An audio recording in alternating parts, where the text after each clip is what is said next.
வணக்கம், welcome to Chitra Murali's kitchen. இன்னைக்கு நம்ம வந்து வாழைப்பூ சாதம் எப்படி பண்றதுன்னு பார்க்க போறோம். நம்ம வாழைப்பூ பொரியல் பண்ணிருப்போம், பருப்பு சிலி, அப்புறம் புளிக்குழம்பு பண்ணலாம், கூட்டு பண்ணலாம், எது வேணாலும் பண்ணலாம். இன்னைக்கு வாழைப்பூல எப்படி சாதம் பண்றதுன்னு பார்க்கலாம். ரொம்ப ஈஸியா எப்படி பண்றதுன்னு பார்க்கலாம். பாருங்க, நான் வந்து இஞ்சி ஒரு துண்டு, அப்புறம் 3 பல்லு பூண்டு, 3 பச்சை மிளகா காரத்துக்கு, இது 3த்தையும் அரைச்சி ரெடியா எடுத்து வச்சிருக்கேன். இஞ்சி, பூண்டு, பச்சை மிளகா. அப்புறம் தாளிக்கிறதுக்கு சோம்பு 1 ஸ்பூன், கொஞ்சம் தேங்காய் டேஸ்ட்டுக்காக தான் போடுறோம். அப்புறம் பாஸ்மதி அரிசி, இது பாஸ்மதி அரிசியும் யூஸ் பண்ணலாம், இல்லை நார்மல் ரைஸும் யூஸ் பண்ணலாம். அதை வந்து ஒரு 10 நிமிஷம் ஊற வச்சுக்கோங்க. நான் 1 டம்ளருக்கு 2 டம்ளர், அதாவது 1 கப் ரைஸ்க்கு 2 கப்பு தண்ணி விடுறேன். தண்ணி போட்டு நான் வந்து ஊற வச்சு ரெடியாக வச்சுருக்கேன். இப்போ எப்படி பண்ணலான்னு பார்க்கலாம். எண்ணெய் வந்து ஒரு 3-4 ஸ்பூன் விட்டுக்கோங்க. எண்ணெய் காஞ்செடுத்து, காஞ்சோடனே சோம்பு,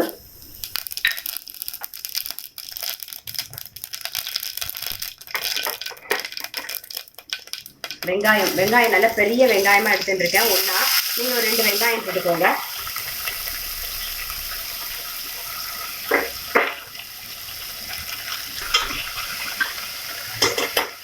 நல்லா அரைச்சிக்கோ இல்லையா. இஞ்சி, பூண்டு, பச்சை மிளகா, இந்த பேஸ்ட்.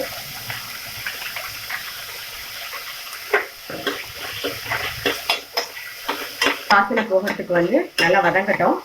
இங்க பாருங்க, நான் வந்து வாழைப்பூவை வந்து கொஞ்சம் மஞ்சள் பொடி, உப்பு போட்டு வேக வச்சு ரெடியாக எடுத்து வச்சுருக்கேன். இதில் உப்பு போட்டிருக்கிறதுனால சாதத்தில் போடும்போது உப்பு பார்த்து போட்டுக்கோங்க.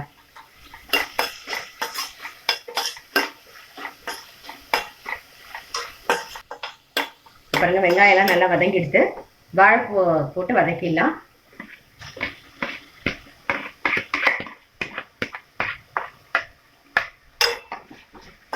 உப்பு காரம் எல்லாம் உங்களுக்கு தகுந்த மாதிரி டேஸ்ட்டு பார்த்து போட்டுக்கோங்க. இப்போ வந்து உப்பு ஏற்கனவே சேர்த்துருக்கேன்னு சொல்லியிருக்கேன் வேக வைக்கும் போது. இது வந்து சாதத்துக்கு தகுந்த மாதிரி கொஞ்சம் உப்பு பார்த்து போட்டுக்கோங்க. அப்புறம் தேங்காய் வந்து ஆப்ஷனல் தான். ஏன்னா வாழைப்பூல வந்து பெருசா டேஸ்ட்லாம் இருக்காது இல்லையா, அதனால தேங்காய் வந்து டேஸ்ட்டுக்காக தான் நான் சேர்க்கிறேன். உங்களுக்கு வேணும்னா சேர்த்துக்கோங்க தேங்காய், இல்லைனாலும் அப்படியும் பண்ணலாம். பிரட்டிட்டு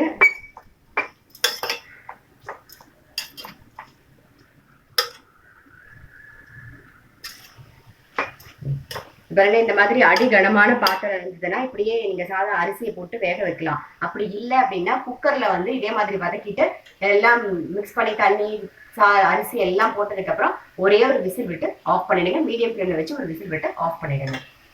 இந்த பாருங்க, நான் தண்ணி வந்து அளந்துதான் வச்சிருக்கேன். அதாவது 1 கப்பு ரைஸ்க்கு வந்து 2 கப்பு தண்ணி.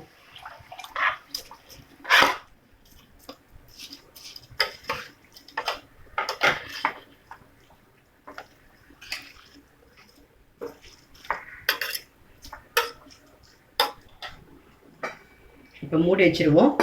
மீடியம் ஃப்ளேம்ல வச்சு வேகிற வரைக்கும் நம்ம வெயிட் பண்ணுவோம்.